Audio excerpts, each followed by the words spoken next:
Mansa Musa was the ruler of the Mali Empire in West Africa from 1312 to 1337 CE, controlling territories rich in gold and copper, as well as monopolizing trade between the northern interior of the continent. The Mali elite grew extremely wealthy.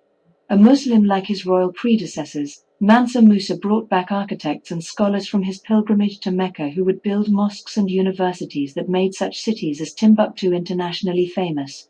Mansa Musa's 1324 CE stopover in Cairo, though, would spread Mali's fame even further and onto Europe, where tall tales of this king's fabulous wealth in gold began to stir the interest of traders and explorers.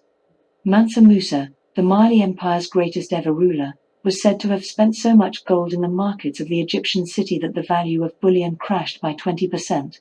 The Mali Empire. The Mali Empire, 1240 to 1645 CE, the largest and richest empire yet seen in West Africa, was founded by Sundiata Keita, aka Shunjata, 1230 to 1255 CE.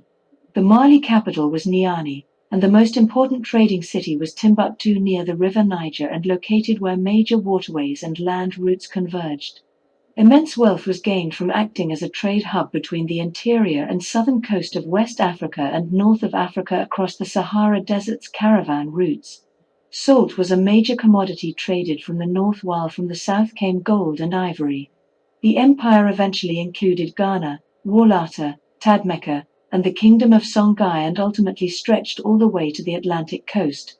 Indigenous rulers adopted Islam from their contact with Arab merchants, and the Mali Empire would thus play a significant part in the spread of Islam across West Africa. Locals, or at least urban ones, were converted, which created communities that then attracted Muslim clerics from the north, strengthening the religion's grip on the region. Local leaders would even perform pilgrimages to the Islamic holy sites like Mecca, including their greatest ever ruler, Mansa Musa. Mansa Musa and the Empire. Mansa Kanku Musa took power in 1312 CE and inherited an already prosperous Mali kingdom. He would reign until 1337 CE. Mansa was the traditional Mali title meaning king, and Musa was the grand-nephew of the founder Sundiata Keita.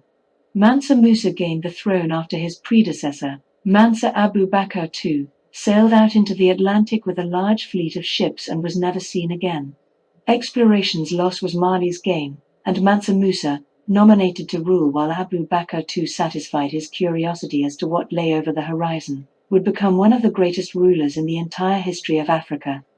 With an army numbering around 100,000 men, including an armored cavalry corps of 10,000 horses, and with the talented general Saran Mandian, Mansa Musa was able to extend and maintain Mali's vast empire, doubling its territory and making it second in size only to that of the Mongol Empire at the time. Mali controlled lands up to the Gambia and Lower Senegal in the west. In the north, tribes were subdued along the whole length of the Western Sahara border region. In the east, control spread up to Gao and the Niger River, and, to the south, the Beret region and the forests of what became known as the Gold Coast came under Mali oversight.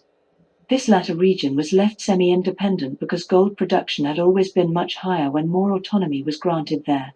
The Mali Empire would never control such large territories under any of its subsequent rulers. Image:10129.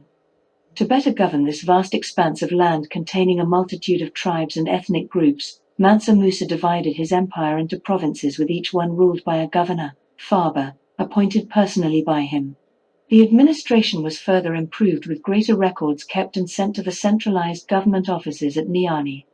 The wealth of the state increased thanks to taxes on trade. The Mali controlled copper and gold mines, and the imposition of tribute from conquered tribes. Mansa Musa in Cairo. Mansa Musa, like many other devout Mali rulers before and after, set off for a pilgrimage to Mecca in 1324 CE, but when he arrived in Cairo in July of that year en route, he caused an absolute sensation. The Mali ruler's camel caravan had crossed the Sahara, and when he arrived in Egypt, even the Sultan was astounded by the wealth this West African king had brought with him. In some accounts, each of 100 camels carried 135 kilos, 300 pounds, of gold dust, while 500 slaves each brandished a 2.7 kilo, 6 pounds, gold staff. In addition, there were hundreds of other camels loaded down with foodstuffs and textiles, horse riders waving the huge red and gold banners of the king, and an impressive human entourage of servants and officials that numbered in the tens of thousands. In an extreme gesture of largesse, Mansa Musa would give away so much gold and his entourage spend so much shopping in the markets of the city that the value of gold dinar in Cairo crashed by 20% in relation to the silver dirham. It would take 12 years for the flooded gold market to recover.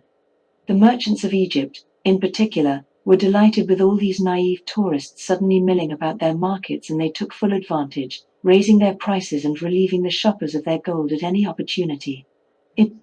We seem so divided as a country. Our Indeed, Mansa Musa and his people so overspent that they left the city in debt, a factor which contributed to later Egyptian investment within the Mali Empire so that the merchants could recoup some of the value of the goods they had given on credit. The king of Mali had given 50,000 gold dinars to the Sultan of Egypt merely as a first meeting gesture. The Sultan was rather ignoble in return and insisted that Mansa Musa kiss the ground in homage. In all other respects, though, this ruler from Africa's mysterious interior was treated like the royalty he was, given a palace for his 3-month stay, and lauded wherever he went. The Arab historian al-Makrizi, 1364 to 1442 CE, gives the following description of the king of Mali. He was a young man with a brown skin, a pleasant face and good figure. His gifts amazed the eye with their beauty and splendor. Quoted in Serbo, 59. Image colon 10126. An indication of the impression Mansa Musa had made is that news of his Cairo visit eventually reached Europe. In Spain, a map maker was inspired to create Europe's first detailed map of West Africa. Created circa 1375 CE, the map, part of the Catalan Atlas, has Mansa Musa sitting regally on a throne, wearing an impressive gold crown, and holding a golden staff in one hand and, somewhat gleefully, a huge nugget or orb of gold in the other. It was such tales of gold that would inspire later European explorers to brave disease, warlike tribes, and inhospitable terrain to find the fabled riches of Timbuktu, the golden city of the desert that nobody quite knew where to place on the map even in the 18th century CE. After Cairo, Mansa Musa would travel on to Arabia, where he purchased land and houses so that pilgrims from Mali who followed in his footsteps might have a place to stay. The king was inspired by the holy sights he saw there, and on his return to Mali, he built a dazzling audience chamber at Niani and mosques at Gao and Timbuktu. These included the Great Mosque in the latter city, also known as Jingareba or Jingareba. The buildings were designed by the famous architect Ishaq al-Tujin, d. 1346 CE, and also a noted poet from Andalusia and Granada, who had been enticed from Cairo following Mansa Musa's visit there. The inducement included 200 kilos, 440 pounds, of gold, slaves, and a swathe of land along the Niger River. The mosque was completed by 1330 CE, and al-Tujin lived the rest of his life in Mali. A royal palace or Madugu was built in the capital city in Timbuktu, along with fortification walls to protect the latter city against raids by the Tuareg, the nomads of the southern Sahara. Due to the lack of stone in the region, Mali buildings were typically constructed using beaten earth, banco, reinforced with wood which often sticks out in beams from the exterior surfaces. Image colon 10138. Mansa Musa was also inspired by the universities he had seen on his pilgrimage, and he brought back to Mali both books and scholars. The king greatly encouraged Islamic learning, especially at Timbuktu, which, with its mosques, universities, and many Quranic schools, became not only the holiest city in the Sudan region of West Africa but also an internationally famous center of culture and religious study.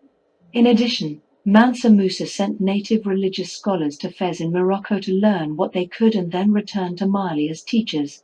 With these education links there were, too, diplomatic ones with Arab states, as well as the flow of investment into Mali, as Egyptian traders and others sought access to the lucrative movement of goods across West Africa. Death and successors. Mansa Musa was succeeded first by his son Mansa Maganai, a 1337 to 1341 CE, who had also ruled as regent while his father had been on his famous pilgrimage, and then by his brother Mansa Suleiman, circa 1341 to 1360 CE. That Magan's reign lasted only 4 years and his place was taken by his uncle would suggest foul play, but concrete evidence is lacking.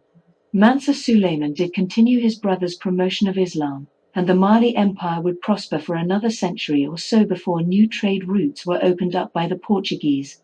The discovery of new gold fields and access to the southern coast of West Africa meant that by the mid-15th century CE Mali no longer monopolized trade in the region. Significantly, the Mali Mansas were also guilty of fighting amongst themselves as civil wars racked the empire. As a consequence, first, the Tuareg attacked Mali cities like Timbuktu, and then the burgeoning Songhai kingdom, ruled by King Sunni Ali, of 1464 to 1492 CE, definitively took over most of the Mali territories in the 1460s CE.